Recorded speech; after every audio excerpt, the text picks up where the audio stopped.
bayangin kamu lagi jadi kapten kapal, anginnya kenceng, ombaknya juga nggak jelas, dan tiba-tiba GPS kamu bilang recalculating route atau ganti rute. Nah, gitulah cara kerja dunia zaman digital sekarang. Semua berubah cepat dan kadang bikin kepala pusing sendiri. Makanya muncul satu kemampuan yang lagi dipuja-puji, yaitu digital leadership. Hai, aku Alsi dari Universitas Udayana dan ayo kita cari tahu apa itu digital leadership. Digital leadership itu bukan tentang jadi genius coding, bukan juga harus punya server di garasi, apalagi ngomong pakai istilah yang bikin karyawan pura-pura paham. Digital leadership itu soal cara mikir yang pertama, buka mata pada peluang baru, yang kedua nyaman dengan perubahan, dan yang ketiga bisa ngajak orang lain ikut gerak, bukan cuma nunggu perintah. Perubahan terbesar di era digital itu bukan tentang teknologinya, tapi juga manusianya. Karena teknologi itu bisa dibeli, tapi orang nggak bisa dibeli, orang itu bisa dilatih. Budaya yang siap berubah itu harus ditumbuhin. Digital leader itu paham satu hal penting. Informasi sekarang larinya bukan jalan kaki, tapi sprint.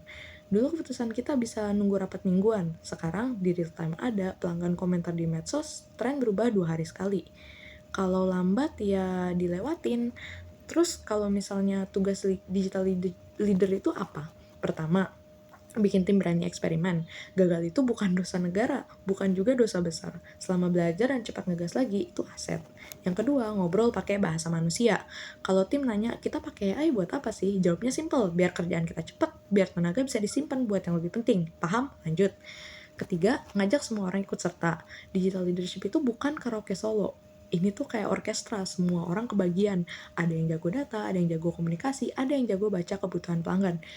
Nah, digital leader ini tugasnya untuk mimpin mereka kayak dirijen. Nggak semua bisa pegang biola, tapi semua punya perannya masing-masing. Dan yang terakhir, percaya proses belajar tanpa henti. Update itu bukan cuma soal software HP, bukan cuma laptop, otak juga. Digital leader itu rajin baca tren, uji ide, dan mau adaptasi. Jadi kalau misalnya kamu kerja, kuliah, atau lagi bangun usaha kecil, kamu udah bisa mulai jadi digital leader dari detik ini.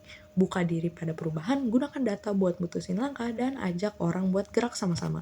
Karena di era digital, yang jadi pemimpin itu bukan lagi yang paling keras teriakannya, tapi yang paling siap buat berubah, berevolusi, dan berkembang jadi lebih maju.